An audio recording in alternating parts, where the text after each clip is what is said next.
Grabe, kung ikaw kakayanin mo kayang tumira sa mga lugar na sobrang sikip, maaring ang iba ay kinakaya dahil sa kinasanayan na rin, bukod dyan ay dahil din sa hirap ng buhay, lalo na kung walang sariling lupa na titirikan.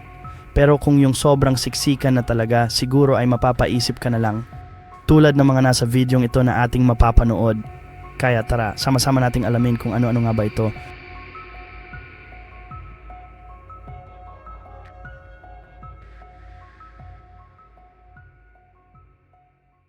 Mongkok, Hong Kong. Ang Mongkok ay isang area sa Kowloon, Hong Kong na may napakaraming busy na tao. May estimate na dami na abot ng mahigit 130,000 people per square kilometer. Kaya mas dumadami pa ang mga tao dito ay dahil merong sariling attraction ang lugar. Dahil nga sa sobrang sikip ng lugar, mas tinataasan na nila ang mga apartment kahit na magpatong-patong na sila sa dami. Sa pagdami ng mga tao ay sa pagdami din ng mga maliliit na tindahan. Isa pa, halos wala ng sarahan ang mga ito at 24 hours na bukas para sa mga dumaraan. Port-au-Prince, Haiti. Ito ay isang lugar sa Haiti na talaga namang siksikan ang mga tao, na tayang nasa 50 to 80,000 residents ang nasa lugar. Ibig sabihin ay talaga namang napakaraming naninirahan, lalo pang nadadagdagan ng mga tao at kabahayan sa lugar dahil sa hirap ng buhay.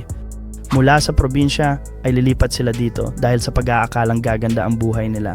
Kung mapapansin ay talagang makukulay ang mga bahay dito dahil may tinatawag silang beauty versus poverty na kung saan ay malalaman ang bahay ng may kaya at mahihirap. Ang isa pang kulang sa lugar ay trabaho. Nahihirapan na silang makahanap dahil halos agawan na ang mga tao. Kaya kahit ano ay kanilang papasukin, ika nga ay kanya-kanyang diskarte na lang para makasurvive.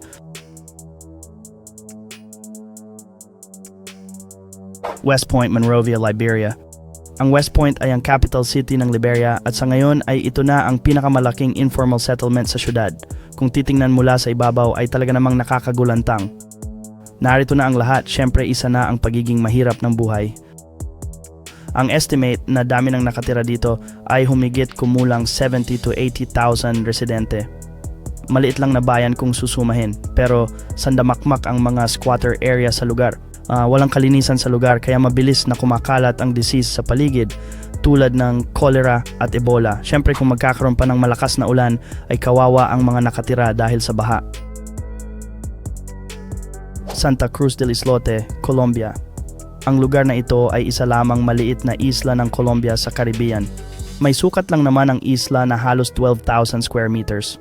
Ngunit kahit na hindi malaki ang lugar, ay may naninirahan ditong nasa 1,300 katao. Dahil masikip talaga, ay dikit-dikit na ang kanilang mga bahay. Kahit na inihahalin tulad ito sa maze, ay may mga negosyo rin ang mga tao dito. Tulad ng tindahan, restaurant, plaza, at iba pang katulad din ng nasa malaking syudad. Yun nga lang ay malaki din ang disadvantage dito dahil walang agricultural land para mataniman. Kaya naman ang hanap buhay ng mga tao dito ay ang pangingisda. Pero kahit na ganito ang kalagayan nila ay nagagawa naman nilang magkaisa. Hillbrow, Johannesburg, South Africa. Isa rin ito sa pinakamasikip na lugar sa Africa. Maraming mga bahay at building ang nakatayo dito. Tinataya rin na abot ng 70 to 100,000 residents ang nasa lugar. Noon ngang mga nakalipas na panahon ay hindi na nila malaman kung paano sila magkakatrabaho dahil sa patuloy na pagdami ng mamamayan ay kanya-kanya na lang silang diskarte. Mula sa iba't ibang parte ng Africa ay lilipat sila dito. Hindi lang yan dahil napaulat din na may parte ng Hillbrow na talamakang krimen at talaga namang delikado. Isa pa, kung iyong mapapansin mula sa itaas ay dikit-dikit na kahit pa ang mga building sa dami. Kahit na ginagawa ng gobyerno nila na matugunan ang pangangailangan ay hindi pa rin sapat para sa mga mamamayan. Syempre Pilipinas. Guess where is it? Example na lang sa Tondo. Well, sino ba naman ang hindi pa naririnig ang lugar ng Tondo? Ayon sa census noong 2020, inabot ng 75,930 katao ang naninirahan dito per square kilometer. Kayo na ang bahalang magkwenta sa kabuuang 8.65 square kilometers kung gaano karami ang tao. Marami ang mga bahay na dikit-dikit at halos wala na ring space para sa mga iskinita dahil may mga nakatayo na ring mga bahay. Ngunit bagaman ganito, ay masaya naman ang pamumuhay ng mga tao at nagkakaisa sila sa lugar. Male, Maldives. Ang Male ay ang capital city ng Maldives. May estimate ang populasyon dito na mahigit 200,000 katao. Kahit na maliit lang ang lugar, ay marami ang nakatira dito. Dahil nga pahirapan na silang makabuo ng bahay na sasapat lang sa isang pamilya, ay naisip nilang pataasin na lang ang mga kabahayan na parabang building. Mula ibabaw ay halos wala na ring space ang paligid. Ngunit kahit na ganito kasikip at karami ang taong nakatira sa Male, ay masasabing maunlad naman dito. Hindi napapabayaan ng pamunuan ang mga mamamayan para maghirap at talaga namang kompleto din ang syudad. Mathare North, Nairobi, Kenya. Siyempre natatanging masikip din ang lugar sa Kenya, capital ng Nairobi, at ito rin ang isa sa pinakamatandang informal settlers doon.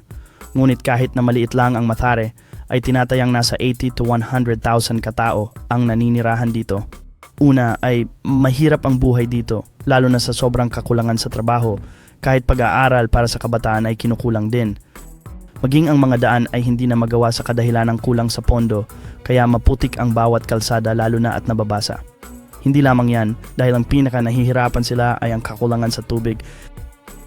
Zaveri Bazar, Mumbai, India. Maaring alam naman natin na talagang maraming tao sa India at talagang siksikan lalo na sa Mumbai. Kung ikukumpara ang dami ng mga maliliit na tindahan dito, ay ganun din karami ang mga tao. Ayon nga sa census noong 2011, sa isang distrito lamang ay may mga taong nakatira na aabot ng 100,000 residente. Sa sobrang dagsa ng tao, lalo na kapag busy hour, ay halos wala na silang galawan at sobrang traffic. Kaya para sa maliliit na negosyante ay pabor na pabor ito. Dahil kikita sila ng ayos mula dito. Dahil kahit anong itinda dito ay talaga namang nabibili, lalo na at sobrang busy ng mga tao dito. Lalbagh Thana, Dhaka, Bangladesh. Ito ang isa sa pinakamalaki at pinakamatandang lugar sa Dhaka na capital city ng Bangladesh. Sa maniwala ka at sa hindi, ayon sa pagsusuri ng Bureau of Statistics ng Bangladesh, ay aabot ng mahigit 200,000 katao ang populasyon dito. Bukod sa dami ng tao dito, ay talaga namang siksikan na rin dito. Kabi-kabila ay may mga tindahan, vendors at mga busy na tao. Pero kung ikukumpara naman sa ibang lugar na nabanggit ay malaki ang pinagkaiba dito. Una, dahil hindi sila kinukulang sa mga eskwelahan, mga hospital at mga trabaho.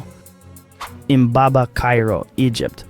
Mula Northern Giza malapit sa pyramid ng Egypt, ayon sa marami ay ito na ang pinakamasikip na subdivision sa planetang Earth. Ang Imbaba ay may populasyon na halos 1.5 milyon o may equivalent na 460,000 per square miles.